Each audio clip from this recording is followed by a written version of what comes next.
महाराज जी, जीवन में तनाव होने का मूल कारण क्या है? उसे पहचानना कैसे जा सकता अज्ञान। अज्ञान, भ्रम। उसी अज्ञान भ्रम से हमारे अंदर कामनाएं उत्पन्न होती हैं, और जब कामनाओं की पूर्ति नहीं होती तो हमारे अंदर असंतुष्टता आती है। हमारे कामा संजायते क्रोधा, हमारी बुद्धि मलिन होने लगती है। कामनाओं की पूर्ति में भी लोभ जागृत होता है और भोगने की इच्छा जागृत होती है। कामना की पूर्ति में बाधा पड़ने पर क्रोध जागृत होता है। क्रोध हमारी स्मृति को छीनता है। इस स्मृति में मूढ़ता आती है, बुद्धि नष्ट हो जाती है। बस वो तनाव, जिसे डिप्रेशन कहते हैं ना, तो डिप्रेशन होना शुरू हो जाता है। विषयों का जो चिंतन है, यही नाश की जड़ है। और अज्ञान के कारण हमको ऐसा लगता है कि यदि हमें मनमानी विषय भोगने को मिल जाए तो सुखी हो जाए। देखो, हमें जो धन प्रिय है ना, वो धन नहीं प्रिय है, धन से विषय मिलते हैं इसलिए प्रिय है। अगर रुपया प्रिय हो तो उसकी कोई खास बात है। रुपया प्रिय नहीं है, रुपया से सामग्री मिलती है, हम जो चाहे वो भोग सकते हैं, जहां चाहे जा सकते हैं। रुपये का प्रयोग प्रिय है, इसलिए रुपये की मान्यता है। अब वो प्रयोग क्यों प्रिय है? क्योंकि मन और इंद्रियां उसे अच्छा मानती हैं कि ये भोग लूं, ये देख लूं, ये छू लूं।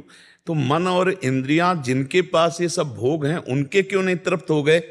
मान लो अपने पास तो है नहीं, लेकिन वो चीज किसी के पास है, वो क्यों नहीं तृप्त हो गया? तो इसका मतलब है कि हमको ड्रामे में फंसाया गया, अज्ञान में फंसाया जा रहा है।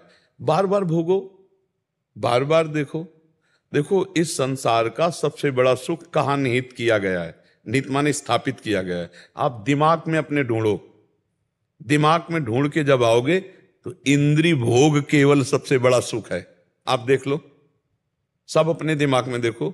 मैं पढ़ लिख करके अच्छा नौकरी करूं या व्यापार करूं, खूब धन कमाऊं, धन कमाकर मकान बनाऊं और सुंदर ब्याह करूं, खूब खाने पीने की सामग्री हो, बढ़िया हमारे पास मित्र हो जो हमारी अर्धांगिनी हो, मन मानी जो मैं चाहूं वैसा भोगूं।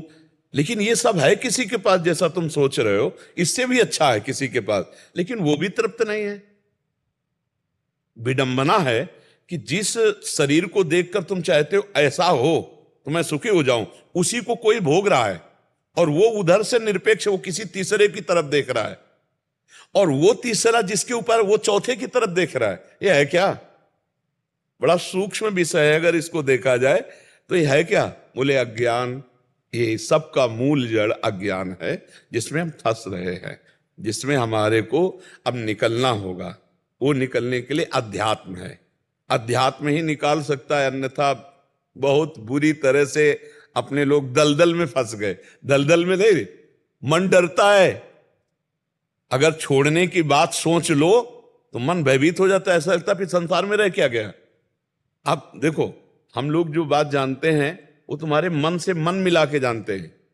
जैसे थोड़ी देर के लिए हमने आपसे मन मिला दिया, अब आपके मन में जो चल रहा है वो हमारे, तो तुम्हें लगेगा ये तो मेरे मन की बात बता रहे, वो सारी सृष्टि के मन की बात है। अगर आपसे कहा जाए कि ये झूठा है, आप इसे छोड़ दो, तो छोड़ने की बात सोचने मात्र से लगता फिर तो हम मर गए, जीवन है किस काम का।